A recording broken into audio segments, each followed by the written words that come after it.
All the information shared in this video is available on the public platform. Nothing is discussed here which may breach the confidentiality of our armed forces.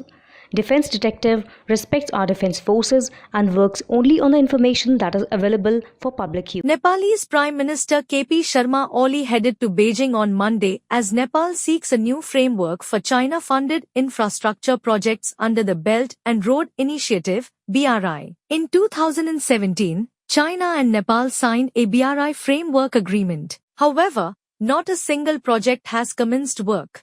Progress has been hampered by ideological differences among Nepal's major political forces, coupled with broader geopolitical and debt sustainability concerns. The BRI is China's global infrastructure funding scheme aimed at helping developing countries build better transport and digital connectivity. It has been criticized as saddling cash-strapped countries with Chinese-owned debt. After Nepal and China announced a revamped strategic partnership in 2019, the countries again agreed on a framework for cooperation under the BRI called the Trans-Himalayan Multidimensional Connectivity Network that would pave the way for projects like ports, roads, railways, tunnels and digital connectivity under the BRI. Nepal proposed 9 different projects to be pursued, including a feasibility study of a Trans-Himalayan railway. Nepal is also waiting on $740 million, 703 million euros, worth of China-pledged developmental grants, the Kathmandu Post reported,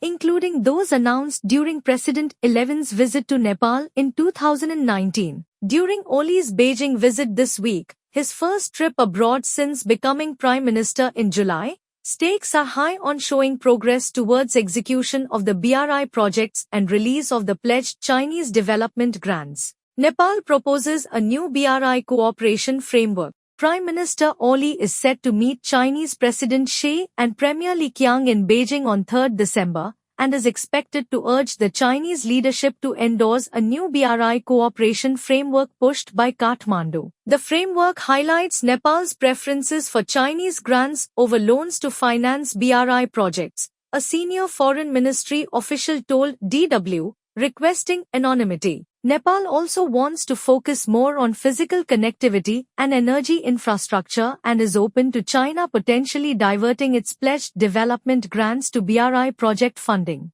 Nepalese debt concerns. BRI projects come with concerns about the potential risks of high-interest Chinese commercial loans, typically higher than 4%, compared to multilateral funding from institutions like the World Bank and the Asian Development Bank, which offer loans with rates around 1%. Nepalese Foreign Minister Arzu Rana Deuba on Friday handed over the new implementation plan to her Chinese counterpart, Wang Yi, in the Chinese city of Chengdu. I have apprised the Chinese side about our circumstances of not being able to pursue the BRI projects through loans, as we are already facing pressures due to high public debts. We are hopeful for China's grants. According to Nepal's Public Debt Management Office, the country's total national debt is about 44% of its GDP, currently estimated at $42 billion, making Nepal one of the poorest countries in South Asia. Nepal owes about $10 billion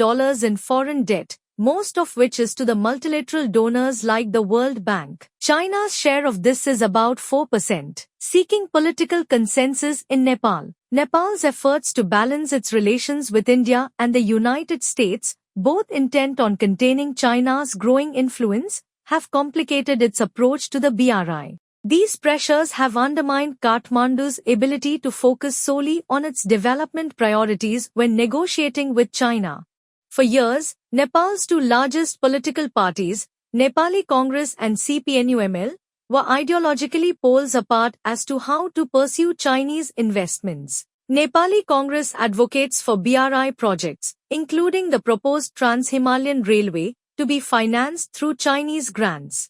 It has also frequently raised concerns like debt sustainability, local ownership and employment opportunities. In contrast, Nepal's left-wing parties, including CPNUML led by PM Oli, are open to loans for BRI financing, arguing that Chinese investment is vital to address infrastructure deficits, revive economic opportunities and divest Nepal's over-reliance on India for trade and transit. Former Foreign Secretary of Nepal, Madhu Raman Acharya, the main reason behind such delays in the BRI is our geopolitics, which has impacted domestic political consensus. Leela Nyaichai, a China researcher and assistant professor at Tribhuvan University in Kathmandu, said that the lack of political consensus in the early stages hampered progress on BRI projects. We should have resolved debates on loans or grants well before signing the BRI Framework Agreement in 2017. I doubt whether our leadership takes decisions just for immediate political gain or to execute them. The new cooperation framework proposed by Nepal on the BRI was finalized through a joint task force of Nepali Congress and CPNU-ML, who are the main coalition partners in Nepal's all-elite two-third majority government. This has given a sense that the new document was prepared on consensus, at least among Nepal's largest political forces.